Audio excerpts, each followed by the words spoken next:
तो hello everyone, आज हम लोग पढ़ेंगे दूसरा लेक्चर किसका, sexual reproduction in flowering plant. मैंने पिछले लेक्चर में देखा था कि कुछ जो 22 मिनट्स के बाद जो 22 मिनट हो गया था उसके बाद वीडियो में बहुत सारा लैग आ रहा था, तो उसमें समझ में नहीं आया होगा। मैंने वो देखा था वीडियो खुद से, तो मैंने सोचा कि फिर से वहाँ से स्टार्ट कर दूँ। तो 22 मिनट के बाद से मैंने फिर से वीडियो स्टार्ट की है। जिसने भी वीडियो ना देखी हो तो वो वीडियो पहले देख लो, फिर बाद में ये वाला लेक्चर पढ़ना, ठीक है। पूरा समझ में आएगा, एक एक चीज समझ में आएगी, पूरा यहीं पे याद करवा के जाएंगे। देखो, पढ़ाने की और पढ़ने की कोई उम्र नहीं होती, पढ़ाने की और पढ़ने की कोई उम्र नहीं होती भाई।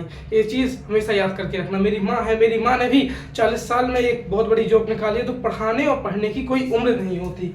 तो अपन लोगों को कौन सा पढ़ना है, दूसरा लेक्चर है किसका, sexual reproduction in flowering plant का लेक्चर 2 है। तो अपन लोगों ने कहाँ छोड़ा था, अपन लोगों ने यहाँ छोड़ दिया था कि एक था एंथर बनाया था अपन ने, कौन सा था, स्टेमिन बनाया था। स्टेमिन में एक क्या लिखा था अपने, 2 लोब्स थे, है ना, एक लोब एक लोब दे, तो अपन इसको क्या बोलते हैं, बाइलोब्ड बोलते हैं, बाइलोब्ड बोलते हैं। ये होता है फिलामेंट और इसको अपन बोलते हैं पूरे को स्टेमिन।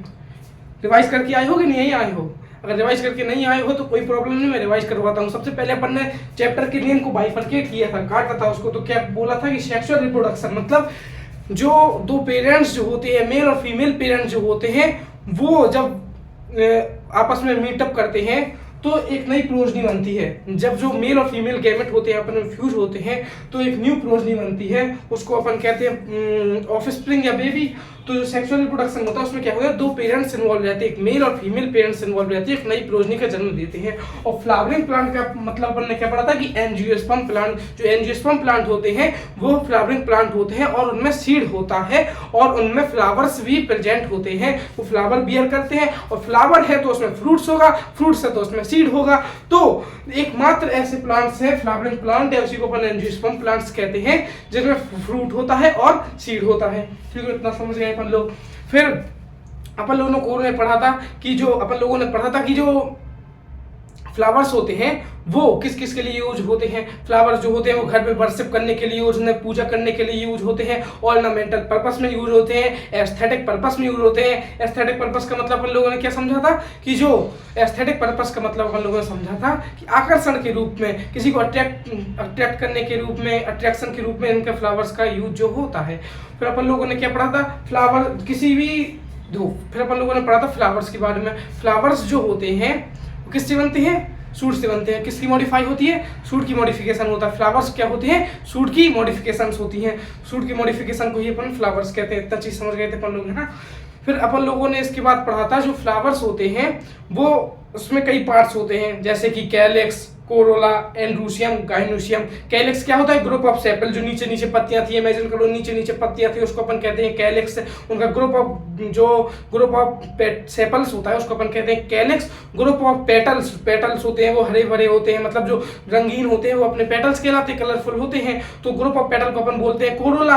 और कोरोला के बाद फिर अपन लोगों ने पढ़ा था एंड्रूसियम। ग्रुप ऑफ जो स्टेमन है, स्टेमन जो है मेल रिप्रोडक्टिव ऑर्गन है, तो मेल रिप्रोडक्टिव ऑर्गन के ग्रुप को अपन ग्रुप कहते हैं एंड्रूसियम। और फीमेल रिप्रोडक्टिव ऑर्गन के जैसे पिस्टल नाम होता है फीमेल रिप्रोडक्टिव ऑर्गन के बारे में अपन लोग अभी आगे पढ़ेंगे सब कुछ। तो उसको अपन बोलते हैं, ग्रुप को बोलते हैं, क्या बोलते हैं उसको, ग्रुप को अपन लोग क्या बोलते हैं, गाइनोसियम। Very good. फिर अपन लोगों ने एंथर का स्ट्रक्चर समझा था कि एंथर का स्ट्रक्चर ऐसा होता है, नीचे इसका फिलामेंट होता है और ये फिलामेंट जो इसका बेस होता है इसको अपन बेस बोलते हैं। बेस किससे अटैच रहता है, पेटल्स से अटैच रहता है और थैलेमस से अटैच रहता है।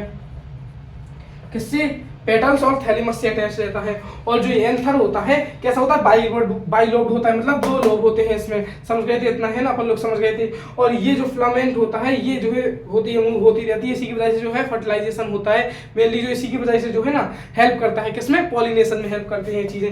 तो सब लोग अभी आगे अपन लोग पढ़ेंगे, ठीक है। तो अपन लोगों ने यहाँ पे छोड़ दिया था, यहाँ के बाद वो लेक्चर नहीं लगाता है ना, तो इसके बाद अपन लोग पढ़ेंगे। तो ये क्या है, ट्रांसफर सेक्शन है, किसका, ट्रांसफर सेक्शन है, ट्रांसफर सेक्शन ऑफ, किसका ट्रांसफर सेक्शन है, एंथर का ट्रांसफर सेक्शन। जैसे अपन ने जी है एंथर, मान लो एक ये है एंथर है, इसको यहाँ से ऐसे अपन ने काट दिया, कहाँ से काट दिया, ऐसे काट दिया, यहाँ से काट दिया, तो ये जो स्ट्रक्चर होगा वहां से अपन लोग इसको देख रहे हैं, ऐसे व्यू को देख रहे हैं, ठीक है, समझ गए है ना। तो अपन लोग क्या पढ़ेंगे, जो एंथर होता है वो कैसा होता है, बाइलोब्ड होता है, मतलब 2 लोब्स होते हैं। कौन कौन से लोब्स हो गए, एक ये लोब हो गया, एक वाला लोब, एक ये वाला लोब। कितनी माइक्रोस्पोरेंजिया होती हैं, 4 माइक्रोस्पोरेंजिया होती है। मैंने इसके 4 फीचर बताए थे कल, कौन कौन से देखना। सबसे पहले बताया था कि जो होते हैं बाइलोब्ड होता है, क्या होता है, बाइलोब्ड होता है, बाइलोब्ड बाइलोब्ड पढ़ाता है ना। फिर उसके बाद अपन ने पढ़ा डाइथीकस, डाइथीकस। फिर उसके बाद पढ़ा था अपन ने, क्या पढ़ा था, डाइथीकस, टेट्रास्पोरेंजिएट, टेट्रास्पोरेंजिएट। फिर उसके बाद अपन लोगों ने क्या पढ़ा था, टेट्रास्पोरेंजिएट हो गया। फिर अपन पता टेट्रागोनल स्ट्रक्चर होता है इसका, कैसा, टेट्रागोनल स्ट्रक्चर। टेट्रागोनल स्ट्रक्चर के बारे में हमने बताया इधर क्या होता है कि जो जो यहाँ पे जो माइक्रोस्पोरेंजिया रहती है इनको कनेक्ट कर दो आपस में तो एक जो है स्क्वायर टेट्रागोनल का स्ट्रक्चर बना लेगा। उस स्ट्रक्चर को अपन क्या कहते हैं, टेट्रागोनल स्ट्रक्चर कहते हैं। टेट्रागोनल स्ट्रक्चर बनाती है, नहीं समझे। देखो अगर ये माइक्रोस्पोरेंजिया होती है, अगर इसको पूरे को यहाँ से ऐसे ऐसे कर दे करें तो 4 जो है 4 उसकी साइड हो जाएंगी, तो उस स्ट्रक्चर को अपन क्या कहने लगते हैं, टेट्रागोनल स्ट्रक्चर कहने लगते हैं। ठीक है, तो इसमें क्या होती है, ये लेयर्स होती है, हम लोग पढ़ रहे थे, है ना। तो ये क्या होती है, अपनी लेयर्स होती है। ये सबसे बाहर की लेयर क्या कहलाती है, अपनी एपी। देखो पहले फिर से समझो, अपन क्या पढ़ रहे थे कि जो एंथर होता है कैसा होता है, बाइलोब्ड होता है, डाइथीकस होता है, बाइलोब्ड होता है, डाइथीकस होता है, टेट्रास्पोरेंजिएट होता है, कैसा, टेट्रास्पोरेंजिएट,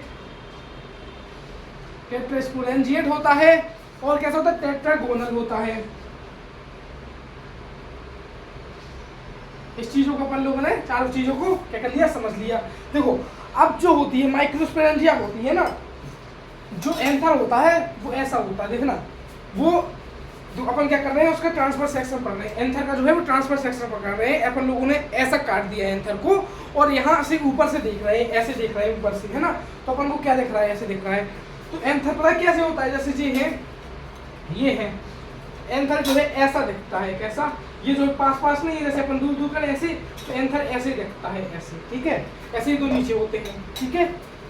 तो क्या होता है, जो एंथर होता है, एंथर में अंदर होती है माइक्रोस्पोरेंजिया, बताया ना, इसलिए तो इसको डाइथीकस कहते हैं कि एक लोब में 2 माइक्रोस्पोरेंजिया होती है। टेट्रास्पोरेंजिया मतलब 4 माइक्रोस्पोरेंजिया होती है। तो जो होती है माइक्रोस्पोरेंजिया होती है, माइक्रोस्पोरेंजिया की भी लेयर्स होती है। सबसे बाहर वाली लेयर कहलाती है माइक्रोस्पोरेंजिया की, क्या कहलाती है सबसे बाहर वाली लेयर, एपिडर्मिस, एपिडर्मिस। इसके अंदर वाली लेयर क्या कहलाती है अपनी, इसके अंदर वाली लेयर कहलाती है, क्या कहलाती है इसके अंदर वाली, एंडोथीशियम, एंडोथीशियम। और इसके अंदर वाली लेयर को अपन लोग कहते हैं मिडिल लेयर, जो कि कैसी होती है, 2 होती है मिडिल लेयर, जो कि 2 होती है। फिर इसके अंदर आती है अपनी क्या, टेपेटम, और इसके अंदर होता है स्पोरोजीनियस टिश्यू। घबराना नहीं है, अभी बहुत अच्छे से समझाऊंगा मैं इसको, ठीक है, बहुत अच्छे से समझाऊंगा, चिंता मत करो, ठीक है। इसको मैं पेज कर रहा हूँ, अब देखना, इमेजिन करना, सिर्फ चीज़ों को इमेजिन करो। बायोलॉजी में बहुत अच्छे से समझ में आई है ना, तो इस चीज़ को इमेजिन करना। देखो इमेजिन करो कि ये क्या है अपना, ये जो थी माइक्रोस्पोरेंजिया है ना। माइक्रोस्पोरेंजिया जो होती है अंदर से खोखली होती है, तो वहाँ पे क्या प्रेजेंट होता है, स्पोरोजीनियस सेल्स, बताए थे स्पोरोजीनियस सेल्स प्रेजेंट होती है अंदर, स्पोरोजीनियस सेल्स प्रेजेंट होती है अंदर, है ना, खोखली होती है। तो जो माइक्रोस्पोरेंजिया होती है,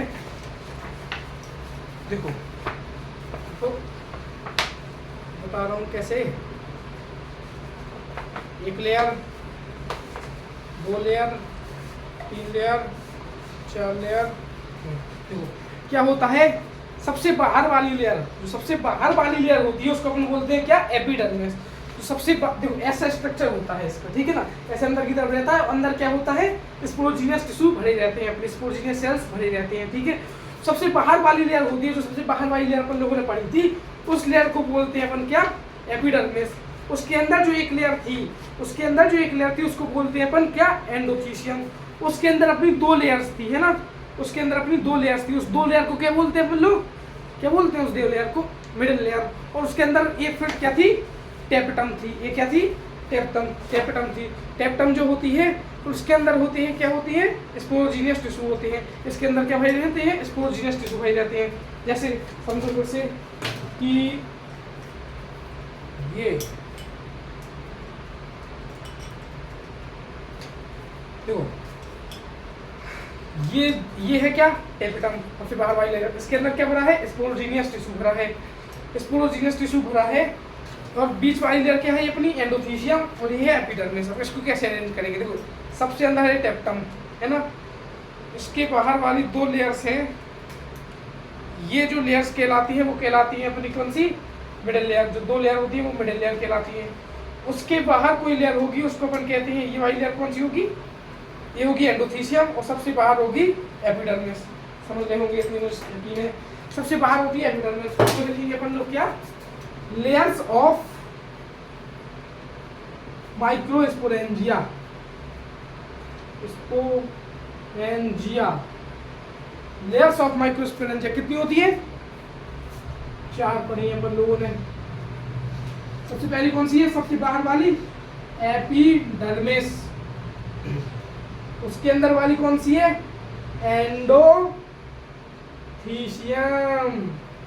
उसके अंदर वाली कौन सी है, epidermis, endothecium, epidermis, endothecium, middle layer, कौन सी, मिडिल लेयर।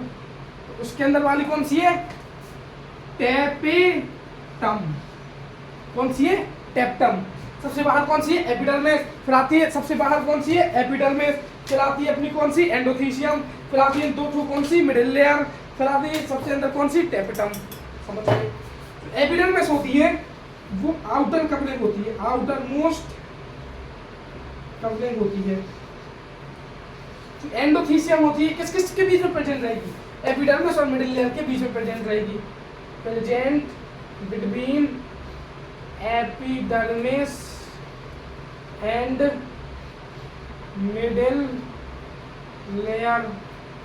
मिडिल लेयर होती है वो कैसी होती है, बाई लेयर होती है, मतलब इसकी 2 लेयर पड़ी थी, है ना, मैं 2 पेन से समझाया था आपको कि इसकी 2 लेयर होती है। तो ये होती है अपनी बाई लेयर। जो टेपिटम होता है, टेपिटम क्या होता है, इनर मोस्ट लेयर होती है, इनर मोस्ट लेयर होती है।